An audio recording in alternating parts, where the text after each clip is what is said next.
on if you could just start things off with how preparations have been heading into Friday night's matchup against San Diego. Yeah, well, very exciting week to be back at home for us. It's always a special. Unfortunately, this year we've been. I think I'm not wrong. I think six games away, just three at home, and for us to play in front of our fans is very special. A great team coming over.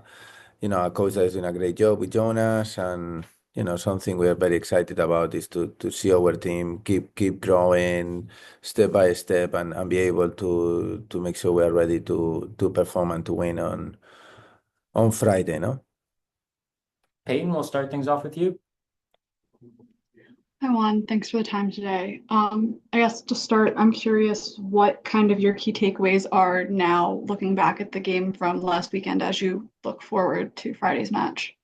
Yeah, I think the game last Friday, I think we did a very good job on the defending side. I think we should have been on the structure, how we call it. I think we should have been a little bit better with the fluidity in terms of what we try to do with the ball.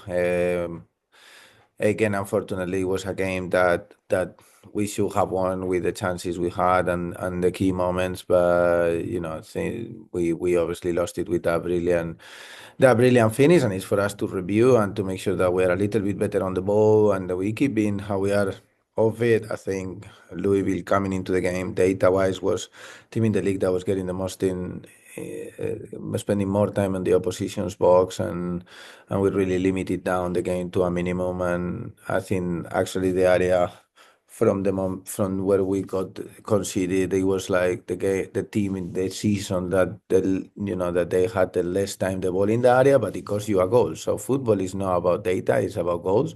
So we need to score them ourselves and not letting them score it to us. I think it's important, and we just need to be a little bit more sharp on the ball, a little bit quicker tempo, and I think the players are step by step getting into that level. So I'm happy with them.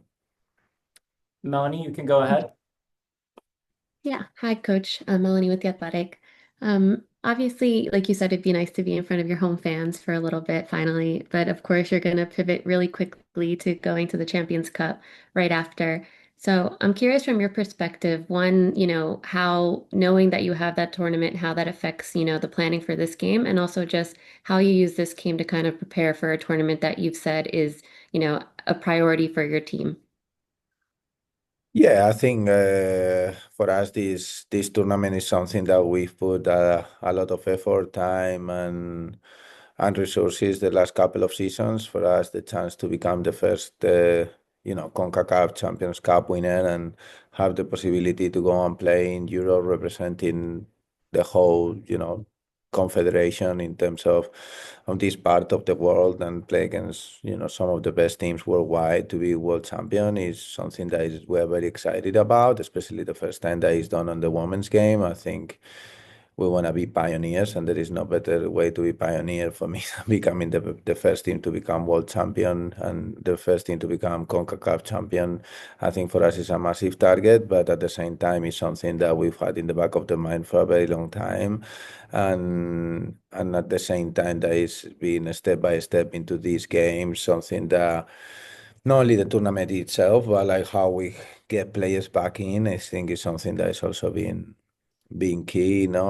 We have some key injuries to key players coming back from injuries or from long periods of not playing, like Jace or Mitch, or that now we have Jess, Mandy in those situations. So I think for us it's a question to get to this week. We have 3 games in a week. We go on international trip in the best shape possible, and at the same time want to make sure that we win these 3 games, because it will put us in a very good position in the league. And obviously those 2 games are a big trophy for us. So yeah, hopefully I think it's 9 days we can be talking about us winning those 3 games, and I will be very happy then. Thank you. Peyton, go ahead.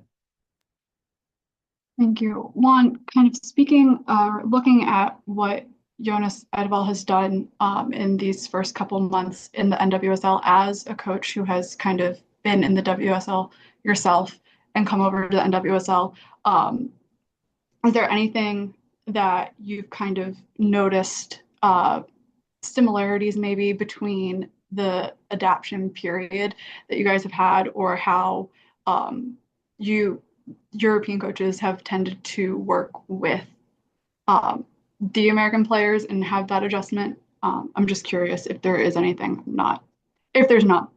Yeah, I think there is always, I'm lucky that life has taken me to, as a player, but especially as a coach, to different countries where football is understood on different ways. But one thing as coaches that is definitely different, and probably different of the adaptation that Jonas and myself had to this league, is when you come at the beginning of the year and you have pre-season to prepare, like it's always giving you a better platform than when you have to come into the league and compete straight away after 3 days of being on it. No, I think the approach to do that is definitely different. I think what Jonas has done really well is, I think everyone can see already an style, which is something that for me, I really enjoy as a coach to know what teams, like they try to be on a football pitch and how they try to express themselves, the players and the team as a collective.